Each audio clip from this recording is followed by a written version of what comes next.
Quelle est cette structure actuellement?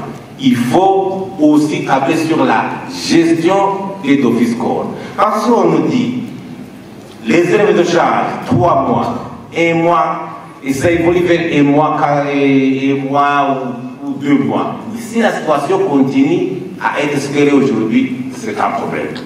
On espérait un taux de croissance de 8% en 2015.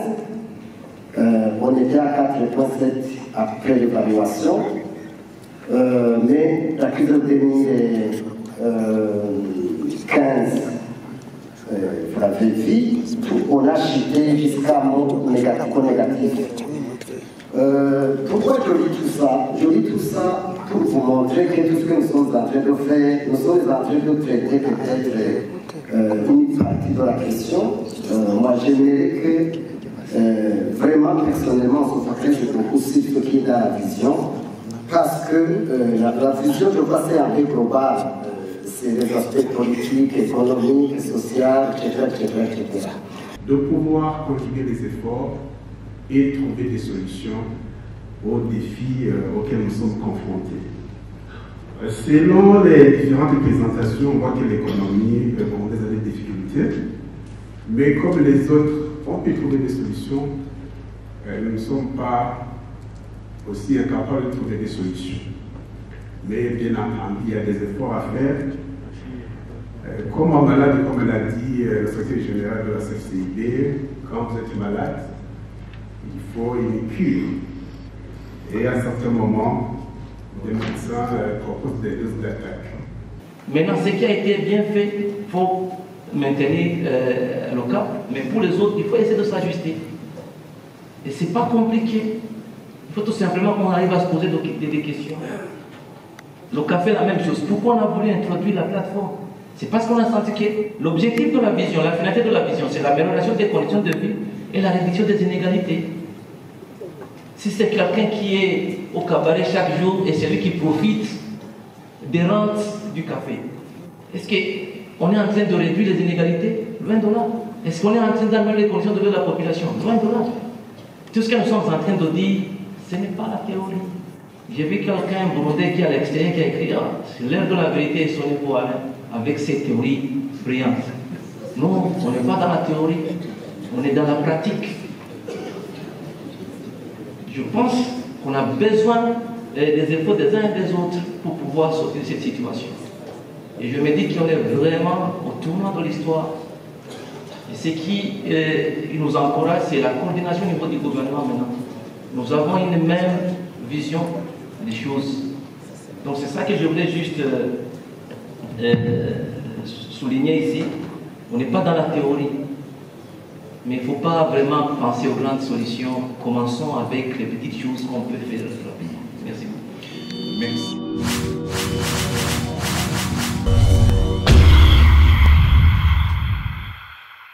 C'est une évolution puisque ce n'est pas la première fois qu'on organise une telle conférence et débat, mais maintenant on voit qu'il y a une amélioration essentielle en termes de franchise.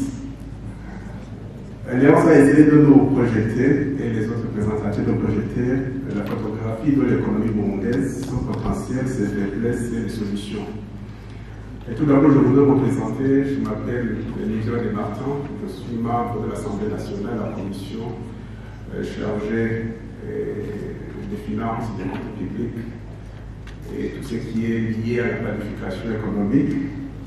Et je veux partager avec mes collègues les résultats de cette conférence de débat. Mais aussi, je suis ici en qualité du représentant du CNDP d'État, qui est secrétaire national chargé des questions de développement.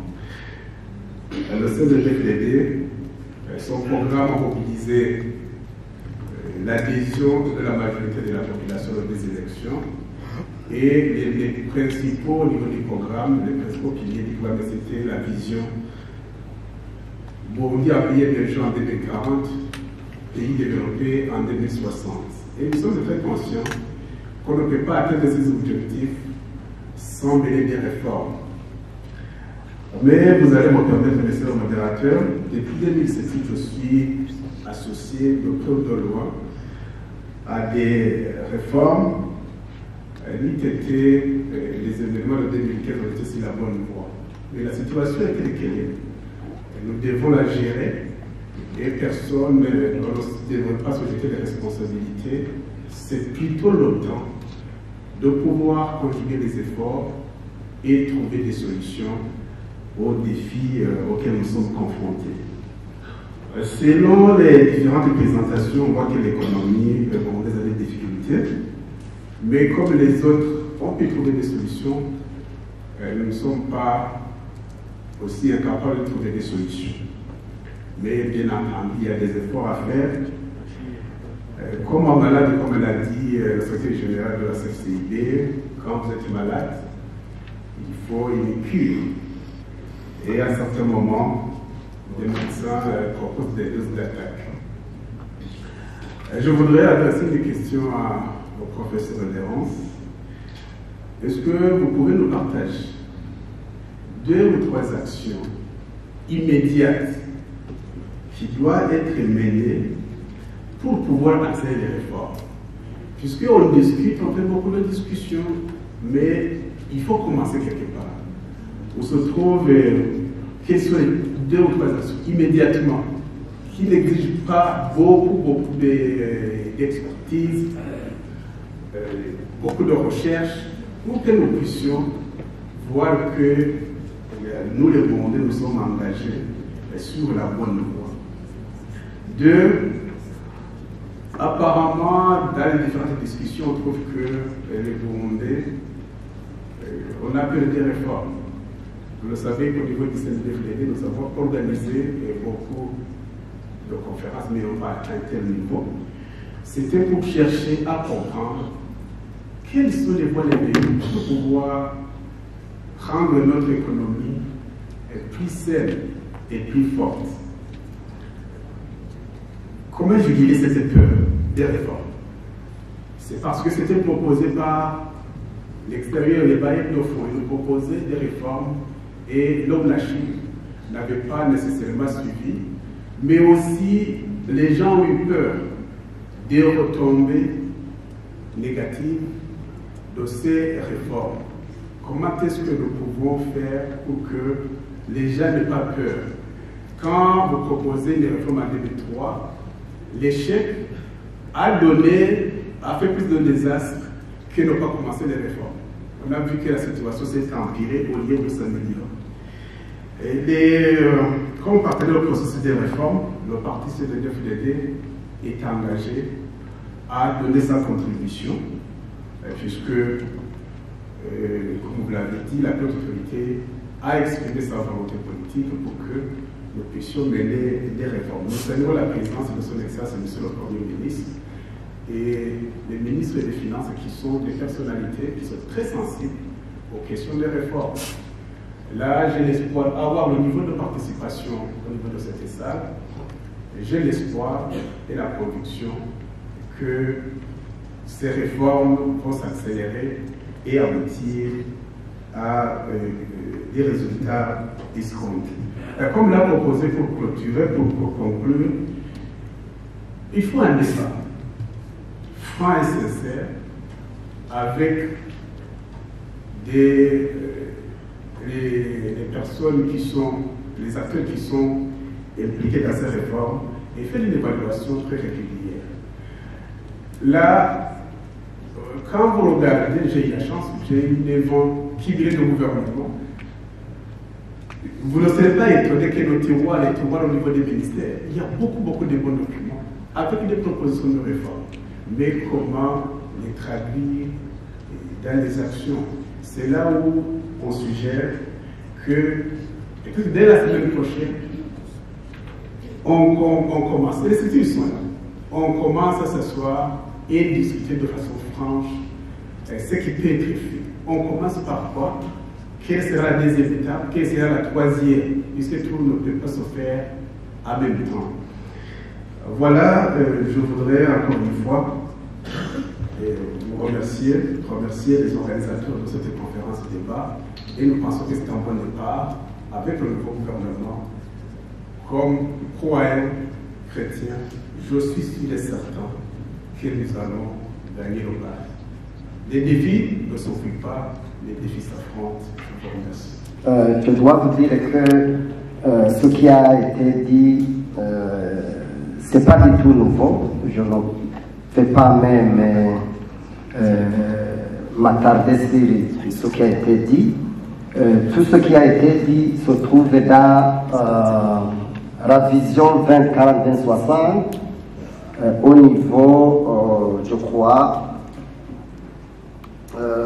des pages 34, 35, 36, 37, 38 et 39. Monsieur Alain, Excellence Monsieur le Ministre, il est le champion de la mise en œuvre de cette vision. Donc, j'aime beaucoup cette vision parce que il y a des indicateurs. Donc, départ, ça nous montre là où nous sommes et là où on sera en 2040. Je donne un exemple. Au niveau de l'efficacité gouvernementale, en 2019, on était à 23 sur un score de 100, on était à 23. Au niveau de la transparence, on était à 12 en 2020. Au niveau de la stabilité démocratique, en 2020, on était à 30. Donc, c'est juste un exemple pour vous montrer. Si j'allais parler de la corruption, on était, je crois, en 2020 à 17 sur un score de 100. Donc, nous avons une situation réelle, nous avons un diagnostic. Je me souviens que depuis l'indépendance, chaque 10 ans, il y a une crise, surtout politique. On a engagé des réformes économiques, je crois, avec la mise en place du CCRP 1, CCRP 2. On espérait un taux de croissance de 8% en 2015. On était à 4,7 après l'évaluation. Mais la crise de 2015, vous l'avez vu, on a chuté jusqu'au négatif. Pourquoi je lis tout ça? Je lis tout ça pour vous montrer que tout ce que nous sommes en train de faire, nous sommes en train de traiter peut-être une partie de la question. Moi, j'aimerais que vraiment, personnellement, on se focalise beaucoup sur ce qui est dans la vision. Parce que la vision, je crois, c'est un peu global. C'est les aspects politiques, économiques, sociaux, etc., etc., etc. Mais nous voyons qu'il y a un handicap majeur pour tout ce que nous sommes en train de faire. Excellence, Monsieur le Ministre Alain, je reconnais, il est vraiment quelqu'un qui est engagé pour qu'il y ait des réformes. Je connais, Excellence, Monsieur le Premier ministre, quand il était à l'Assemblée nationale en charge des questions du budget, finances. Donc, ils sont tellement engagés pour que ces réformes voient le jour. Mais je pense que tout ce qui a été dit, c'est bon. Nous avons des hommes et des femmes qui sont engagés, mais là où je vois le problème, c'est d'abord déjà qu'ils ne sont pas dans cette salle, excusez-moi de le dire comme ça, qui bloquent tout. Vous venez d'entendre le représentant du CNFDD, il vient de vous parler, de demander 2-3 actions au professeur Léonce. J'allais aborder dans son même sens, mais j'aimerais vraiment que cette question ne soit pas posée par quelqu'un du CNFDD. Pourquoi? Excusez-moi, je vais terminer. Oui, je vais conclure. J'aimerais vraiment que certains blocages qui font qu'on n'avance pas vraiment soient identifiés avec sincérité. Pourquoi? Parce que aujourd'hui, quand on a le représentant du CCIP à parler du marché parallèle, il y a des gens qui ne veulent pas que ce marché soit éradiqué. Et ces gens-là, ce ne sont pas n'importe lesquels. Donc, on doit vraiment parler d'une manière sincère. On a parlé des avantages qui sont donnés au niveau du budget. Ces avantages, Alain, ministre des Finances, les a cités, la gratuité, les subventions, etc., etc. Au niveau de l'ICOM, on a écrit beaucoup de correspondances. Personne n'a voulu répondre. Donc, moi, j'aimerais que le ministre des Finances nous dise clairement et comment cela va et quand cela va être fait au niveau de la gratuité des fouets. Donc, ceux qui vont en bénéficier, soit réellement ceux qui se trouvent dans la situation de nécessité. Donc, tout ce qu'il a cité. Au niveau de l'ICOM, on aimerait savoir quand et comment il faut le faire. Parce qu'on a tenté avec le président, mais ça n'a pas marché. Merci beaucoup. Merci, je vous remercie aussi, mais je pense que maintenant on a besoin vraiment des actions concrètes. Vraiment des discours, on peut le faire, mais des actions concrètes. Merci. 2 minutes et je crois qu'il faut nous accorder au moins 5-10 échanges. Je crois, monsieur le modérateur. Non, la prochaine fois, on organisera avec vous, oui, comme membre du panel peut-être. Oui. Vous aurez un peu plus de temps. Non, c'est qu'on est tenu par le temps, en fait. Au moins, accordez-moi 5 minutes ou 10. Je demande c'est la conférence, débat, monsieur le modérateur. N'est-ce pas? Ok. Pourquoi j'insiste? D'abord, je suis content d'avoir que cette réunion soit organisée en présence du Premier ministre. C'est quelque chose de très important. Mais je voudrais quand même insister sur ce qu'on appelle les résultats par rapport aux réformes qu'on veut envisager. On engage des réformes, mais il faut des résultats concrets qui créent quand même un changement par rapport au contrôle de vie et des citoyens. Un citoyen lambda, par exemple, si on parle de l'inflation de 40%, plus de 30%, et de surcroît influencé par les produits alimentaires, ça veut dire que maintenant, un changement de réforme, c'est pareil de l'engrais, de quoi, de la production, il faut un changement par rapport à son taux d'inflation, de façon visible sur le marché. Parce que cette inflation est en train de créer une paupérisation inimaginable. Quand on réserve des changes, comment est-ce qu'on va voir quelque chose de changement? Si par exemple les banques, la banque centrale reprend, je dirais, le principe, l'habitude d'alimenter à travers le marché de change les banques commerciales en devises pour qu'elles puissent financer l'importation, cela va réduire de soi cette différentiel de change. Parce qu'actuellement, il faut analyser quel est le pourcentage des produits actuellement importés à partir des devises du marché officiel. Quel est le pourcentage statistiquement des produits importés sur le marché parallèle? Il faut connaître cette réalité en main. Parce que aussi, la structure des devises, la structure des importations qui sont financées par les devises du marché officiel, quelle est cette structure actuellement?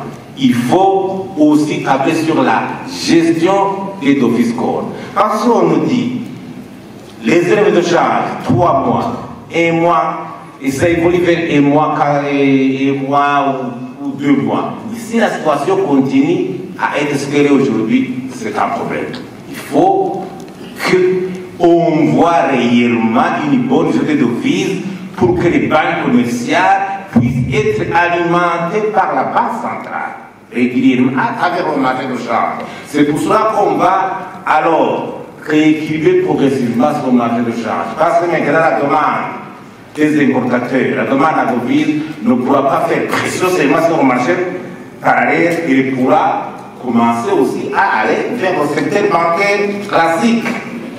Là, je crois que c'est une question à étudier en profondeur. Au niveau de la pénurie des pots de commercialité, carburant, oui, le carburant actuellement, Et c'est une réalité. Vous allez parler des réformes macroéconomiques, mais pour le citoyen lambda, pour le consommateur, tant qu'il va passer une semaine, 2 semaines, file d'attente pour avoir un à la pompe, ces réformes économiques auront échoué. Il faut que ce phénomène disparaisse. C'est un cas inédit, atypique. Combien de pays actuellement en Afrique pour avoir une même situation qui va être viagée? Parce que c'est depuis 2023 où structurellement on a un problème aussi qui cause un tort énorme sur l'économie, l'exportation, les mines, le café. On nous parle des réformes. Actuellement, aucun producteur du café n'a jamais été payé. Ça, c'est un problème réel. Vous parlez des réformes, digitalisation, mais le producteur a des difficultés actuellement. Et qui risque de poser même encore si son intéressement à continuer à s'intéresser à la culture du café. Au niveau de la politique fiscale, le financement du déficit, tout le monde le sait. Donc il faut faire actuellement une monétaire. On voit toujours le financement du déficit et la banque centrale. Mais il faut aussi taper sur la réduction des dépenses. Le train de vie de l'État. On ne voit pas la moindre signe au niveau de la réforme des dépenses publiques par rapport au train de vie de l'État. Merci beaucoup. Au niveau des solutions comme merci beaucoup. En fait, certains de ces aspects ont déjà été évoqués ici. Je m'excuse, on est tenu par... Je clôture. Voilà, allez-y. Okay. Voilà. Je clôture. Allez-y, clôture. Par ce que je peux appeler les résultats concrets à partir d'une feuille de route bien établie et évaluable régulièrement sur 5 aspects. Parce que vous parlez des solutions, des piliers, mais il n'y a pas d'insistance, par exemple, sur la lutte contre la pollution. Parce que tant que la pollution reste ce qu'elle est aujourd'hui, la pollution politique, les conflits d'intérêts dans l'administration, le manque de transparence marché public, enrichissement illicite, clientélisme dans l'administration, l'homme qui fera la place qu'il faut, ça va limiter même l'aboutissement à ces réformes. Au niveau cohésion politique, au niveau environnement des affaires, au niveau coopération, au niveau au niveau de la coopération, il faut d'abord savoir quel est le niveau de la coopération dans le financement du développement au Burundi. Est-ce que le Burundi actuellement est-il capable d'accéder à un marché financier extérieur? Le Burundi est-il coté au moins pas une maison d'annotation comme on dit pour dire que le pays a une crédibilité pour accéder au fond? Pourquoi le Burundi est toujours éligible au guichet des dons de la Banque centrale, au guichet de la Banque mondiale, au lieu d'avoir des crédits constants comme d'autres pays? Merci, merci. Et voilà. Merci pour alors, votre conclusion. Alors, il faut donner une chance aux autres de pouvoir exprimer aussi. En conclusion, je dis que il faut que le Premier ministre qui dirige actuellement le gouvernement, on voudrait avoir un programme précis, des formes, une feuille de route, des actions concrètes, visibles et qui changent les conditions de vie de la population. Merci beaucoup. Là, alors, on pourra dire que les choses évoluent. Peut-être on a besoin de continuer à échanger par rapport à ça. Tout d'abord, je voudrais me présenter. Je m'appelle Nicolas Desmartins. Je suis membre de l'Assemblée nationale, la commission chargée des finances, des comptes publics et tout ce qui est lié à la planification économique. Et je vais partager avec mes collègues les résultats de cette conférence de départ. Je suis ici en qualité du représentant du CNDD-FDD en tant que secrétaire national chargé des questions de développement. Le CNDD-FDD, son programme a mobilisé l'adhésion de la majorité de la population des élections et les principaux, au niveau du programme, les principaux piliers du programme, c'était la vision Burundi a pays émergent en 2040, pays développé en 2060. Et nous sommes très conscients qu'on ne peut pas atteindre ces objectifs sans mener des réformes. Mais vous allez me permettre, monsieur le modérateur, depuis 2007, je suis associé de près ou de loin à des réformes, ni qu'étaient les événements de 2015 ont été sur la bonne voie. Mais la situation est telle qu'elle est. Nous devons la gérer et personne ne devrait pas se jeter les responsabilités. C'est plutôt le temps de pouvoir conjuguer les efforts et trouver des solutions aux défis auxquels nous sommes confrontés. Selon les différentes présentations, on voit que l'économie burundaise a des difficultés, mais comme les autres ont pu trouver des solutions, nous ne sommes pas aussi incapables de trouver des solutions. Mais bien entendu, il y a des efforts à faire. Comme un malade, comme l'a dit le secrétaire général de la CFCIB, quand vous êtes malade, il faut une cure. Et à un certain moment, les médecins proposent des doses d'attaque. Je voudrais adresser une question au professeur Léonce. Est-ce que vous pouvez nous partager 2 ou 3 actions immédiates qui doivent être menées pour pouvoir accélérer les réformes? Puisqu'on discute, on fait beaucoup de discussions, mais il faut commencer quelque part. Où se trouvent, quelles sont les 2 ou 3 actions immédiatement qui n'exigent pas beaucoup d'expertise, beaucoup de recherche, pour que nous puissions voir que nous, les Burundais, nous sommes engagés sur la bonne voie. 2, apparemment, dans les différentes discussions, on trouve que les Burundais, on a fait des réformes. Vous le savez qu'au niveau du CNDFDD, nous avons organisé beaucoup de conférences, mais on n'a pas atteint tel niveau. C'était pour chercher à comprendre quelles sont les voies les meilleures pour pouvoir rendre notre économie plus saine et plus forte. Comment juguler cette peur des réformes? C'est parce que c'était proposé par l'extérieur, les bailleurs de fonds. Ils nous proposaient des réformes et l'homme d'achat n'avait pas nécessairement suivi, mais aussi les gens ont eu peur des retombées négatives de ces réformes. Comment est-ce que nous pouvons faire pour que les gens n'aient pas peur? Quand vous proposez des réformes en 2003, l'échec a fait plus de désastres que ne pas commencer les réformes. On a vu que la situation s'est empirée au lieu de s'améliorer. Comme partenaire au processus de réforme, le parti CNDD-FDD est engagé à donner sa contribution, puisque, comme vous l'avez dit, la haute autorité a exprimé sa volonté politique pour que nous puissions mener des réformes. Nous saluons la présidence de son Excellence, Monsieur le Premier ministre, et les ministres des Finances qui sont des personnalités qui sont très sensibles aux questions des réformes. Là, j'ai l'espoir d'avoir le niveau de participation au niveau de cette salle. J'ai l'espoir et la conviction que ces réformes vont s'accélérer et aboutir à des résultats escomptés.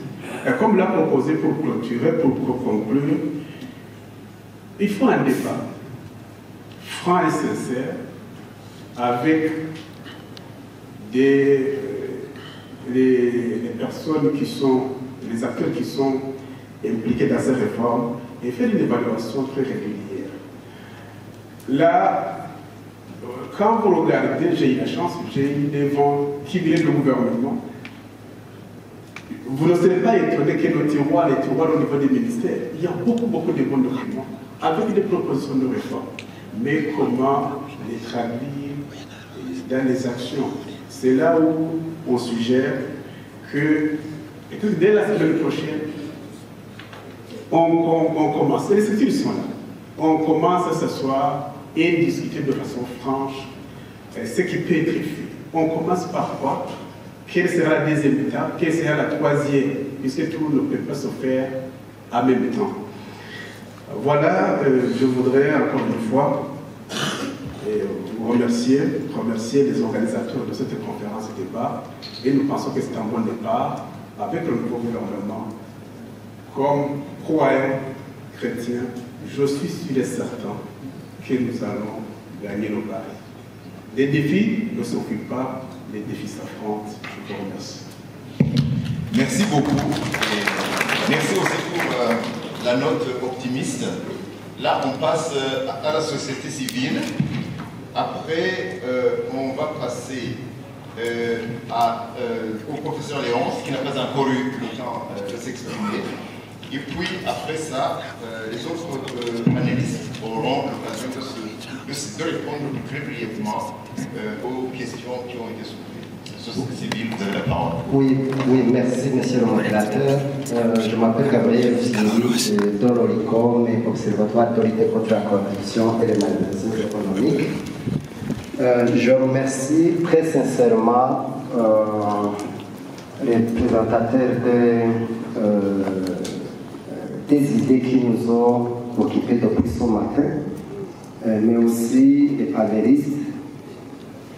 Je dois vous dire que ce qui a été dit, ce n'est pas du tout nouveau. Je ne fais pas même m'attarder sur ce qui a été dit.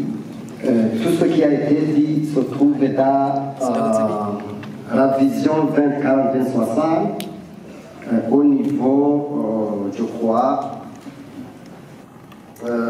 des pages 34, 35, 36, 37, 38 et 39. Monsieur Alain, Excellence, Monsieur le ministre, il est le champion de la mise en œuvre de cette vision. Donc, j'aime beaucoup cette vision parce que il y a des indicateurs de départ. Ça nous montre là où nous sommes et là où on sera en 2040. Je donne un exemple. Au niveau de l'efficacité gouvernementale, en 2019, on était à 23 sur un score de 100, on était à 23. Au niveau de la transparence, on était à 12 en 2020. Au niveau de la stabilité démocratique, en 2020, on était à 30. Donc, c'est juste un exemple pour vous montrer. Si j'allais parler de la corruption, on était, je crois, en 2020 à 17, c'est la score de 100. Donc, nous avons une situation réelle, nous avons un diagnostic. Je me souviens que depuis l'indépendance, chaque 10 ans, il y a une crise, surtout politique. On a engagé des réformes économiques, je crois, avec la mise en place de CCP 1, CCP 2. On espérait un taux de croissance de 8% en 2015. On était à 4,7 après l'évaluation. Mais la crise de 2015, vous l'avez vu, on a chuté jusqu'à un négatif. Pourquoi je lis tout ça? Je lis tout ça pour vous montrer que tout ce que nous sommes en train de faire, nous sommes en train de traiter peut-être une partie de la question. Moi, j'aimerais que vraiment, personnellement, on se focalise beaucoup sur ce qui est dans la vision. Parce que la vision, je crois, c'est un peu global. C'est les aspects politiques, économiques, sociaux, etc. Mais nous voyons qu'il y a un handicap majeur pour tout ce que nous sommes en train de faire.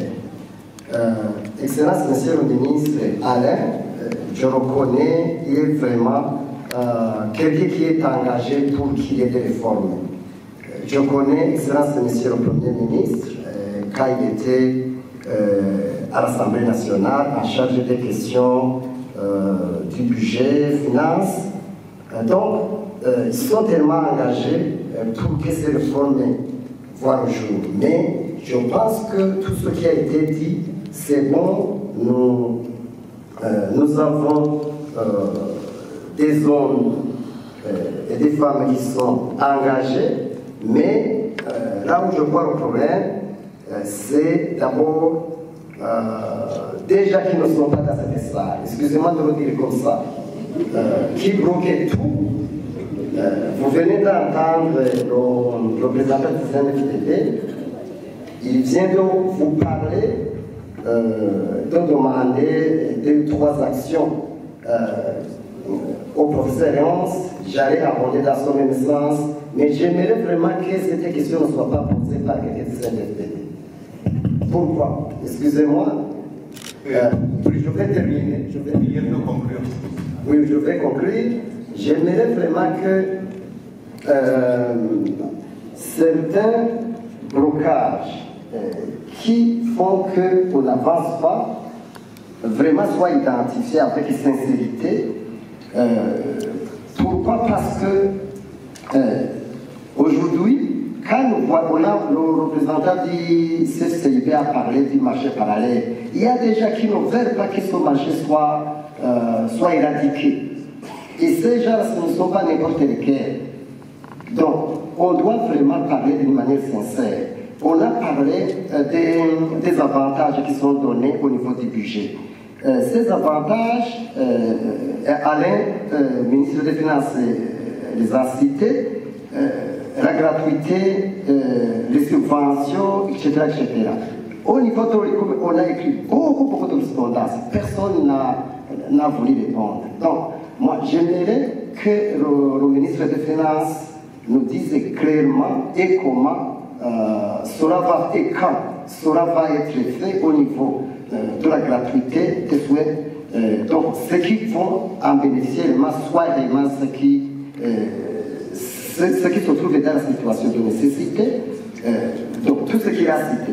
Au niveau de l'ICOM, on aimerait savoir quand et comment ils vont le faire. Parce qu'on a tenté avec le prisonnier, mais ça n'a pas marché. Il y a eu des réformes qui ont continué depuis, qui sont en train d'être implémentées. Mais en même temps, ce programme veut dire qu'on veut maintenant recalibrer à plusieurs niveaux. Que les choses doivent être plus claires, plus strictes, et qu'on soit déterminé à le faire, et que chacun y croit. Les Burundais,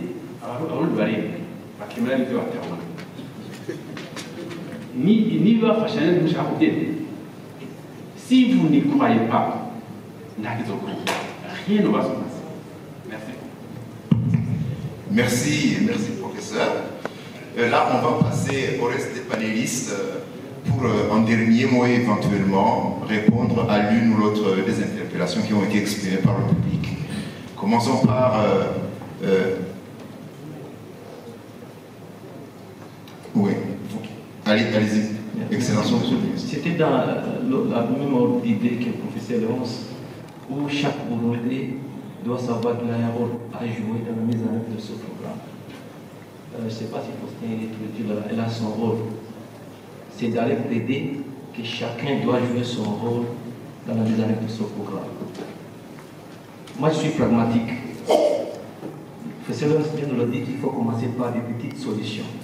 La solution qu'on a proposée pour le café, pour le maïs, c'est parce qu'il y avait un problème par rapport à l'argent public qui est directement utilisé pour payer ces caféiculteurs.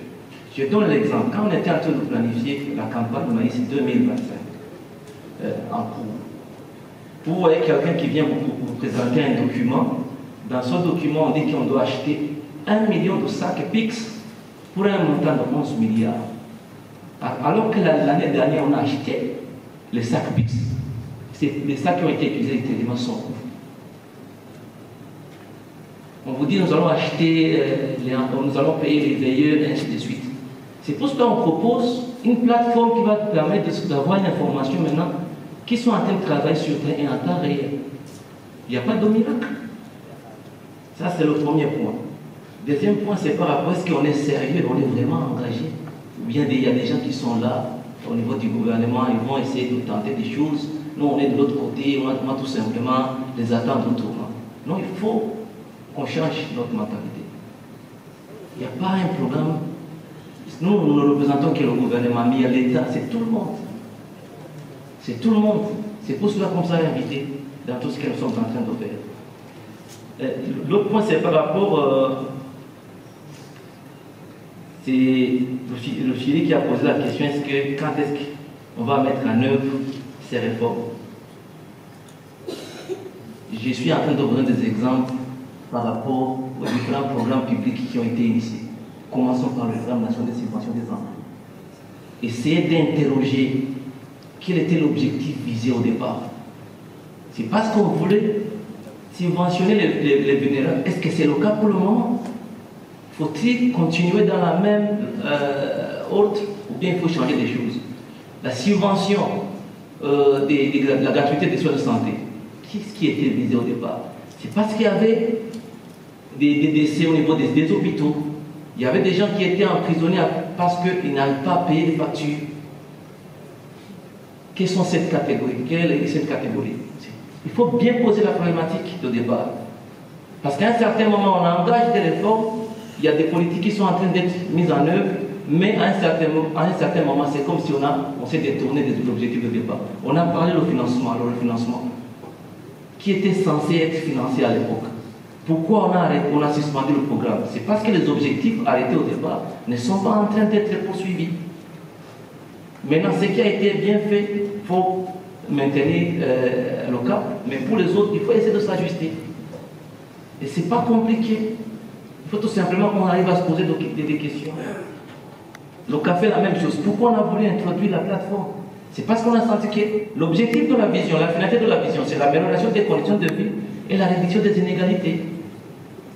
Si c'est quelqu'un qui est au cabaret chaque jour et celui qui profite des rentes du café, est-ce qu'on est en train de réduire les inégalités? Loin de là. Est-ce qu'on est en train d'améliorer les conditions de vie de la population? Loin de là. Tout ce que nous sommes en train de dire, ce n'est pas la théorie. J'ai vu quelqu'un burundais qui est à l'extérieur qui a écrit c'est l'heure de la vérité est sonnée pour Alain avec ses théories brillantes. Non, on n'est pas dans la théorie, on est dans la pratique. Je pense qu'on a besoin des efforts des uns et des autres pour pouvoir sortir de cette situation. Et je me dis qu'on est vraiment au tournant de l'histoire. Et ce qui nous encourage, c'est la coordination au niveau du gouvernement maintenant. Nous avons une même vision des choses. Donc c'est ça que je voulais juste souligner ici. On n'est pas dans la théorie. Mais il ne faut pas vraiment penser aux grandes solutions. Commençons avec les petites choses qu'on peut faire rapidement. Merci beaucoup. Merci, Monsieur le ministre. Alors, on va passer très brièvement au reste des panélistes. Je suis informé que Son Excellence, Monsieur le Premier ministre, a un autre engagement. Allez-y très succinctement et très directement. Encore une fois, on n'a pas la prétention de tout vider toute la question, c'est impossible, même si on peut ici toute une semaine. Monsieur le gouverneur. Merci beaucoup, monsieur le modérateur. Je vais peut-être passer très rapidement sur une question qui m'a été posée par l'historien de la faculté d'économie, surtout en rapport avec l'apport des institutions de recherche. C'est pour vous informer déjà que la Banque centrale travaille avec un comité scientifique qui est composé des professeurs d'université qui encadre notre équipe de recherche. Donc là, je trouve dire qu'on pense déjà à l'importance des institutions de recherche. Par ailleurs, vous voyez le professeur Laurence qui vient chaque année au moins 2 fois avec un autre professeur pour dispenser des formations en macroéconomie à l'endroit de nos cadres.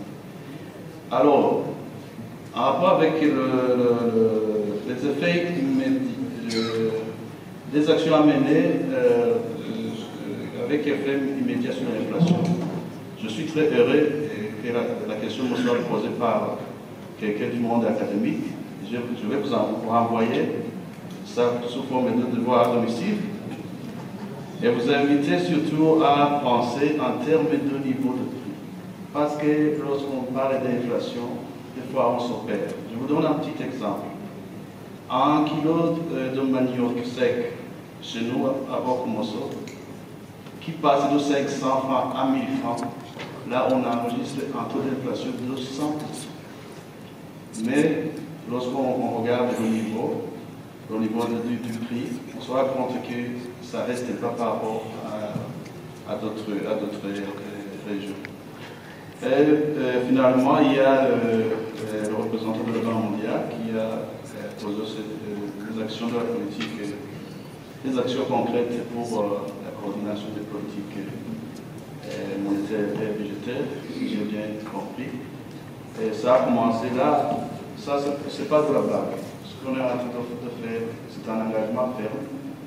On va d'abord dynamiser au cadre de conduite de la politique monétaire et budgétaire, et on a décidé de nous rencontrer au moins une fois par mois. Et tous les 3 mois, on va étendre le comité à d'autres secteurs, à d'autres ministères, pour justement discuter sur toutes ces questions économiques. Et pour vous informer, il y a un professeur qui venait de dire qu'il y a des choses qu'on peut faire là rapidement, notamment le respect, par exemple, du plancher, du niveau des avances, comme c'est prévu par la loi qui met en place la Banque centrale. Là, on va directement, on s'est déjà convenu avec le ministre qu'on va fixer ça à 10% des recettes de l'année dernière, de l'année précédente. Et ça, on ne va pas dépasser le niveau d'avance. Donc c'est déjà quelque chose qu'on peut faire là tout de suite. Et ce qui est important, c'est que même au niveau du système d'information bancaire de la Banque centrale, on peut paramétrer quitte à ce qu'il soit impossible d'aller au-delà de son niveau. Voilà, c'est juste quelques éclaircissements. Alors, on a beaucoup de contraintes. Je n'ai pas entendu de questions remontant de la salle interpellant le secteur bancaire ou le secteur privé, à moins que... Ok, très brièvement. Merci le modérateur, merci beaucoup. Juste soulever juste un commentaire.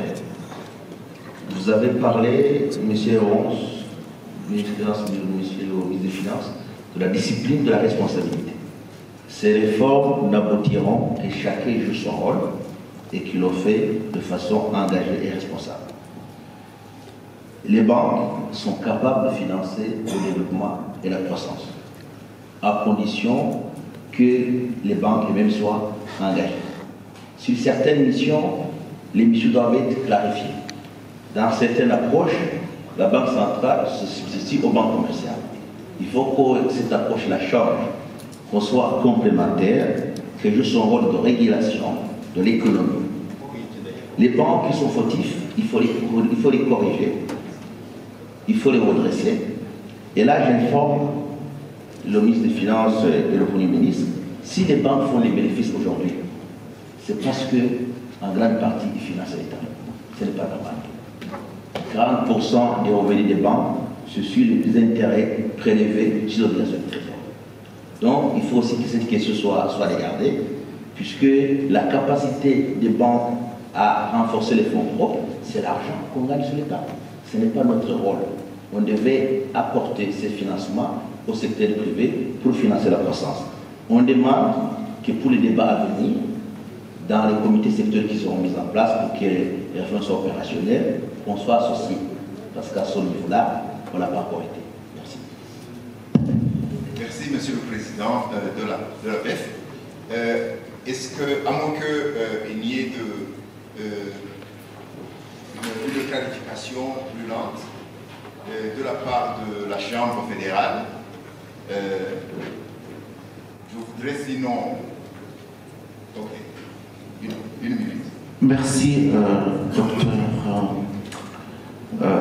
En réalité, c'est juste pour renouveler ma promesse devant Son Excellence Monsieur le Premier ministre et Son Excellence Monsieur le ministre des Finances. Quand le président de la BF et la DG de la BCB parlait du financement